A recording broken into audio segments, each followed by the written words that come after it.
Catalunya tindrà 41.000 noves places de llar d'infants. El president de la Generalitat, José Montilla, ho ha destacat en la inauguració de l'escola bressol Marta Mata, a Canovelles.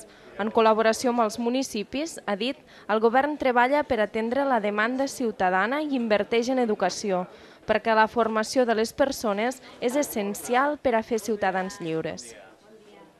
I per això l'educació infantil és una aposta rotunda del govern de la Generalitat, que hem convertit en una obligació exigent per tots nosaltres. Ho és des que el govern va decidir ampliar la demanda, atendre l'àmplia demanda ciutadana que reclamava més llars d'infants.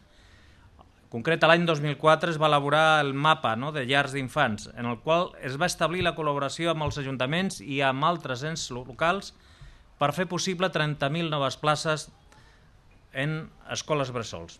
I 5 anys després, pràcticament hem assolit del tot aquest objectiu i estem atenent les peticions dels ajuntaments, noves peticions, i evidentment superarem aquella xifra arribant de l'ordre de 41.000 noves places en escoles bressols.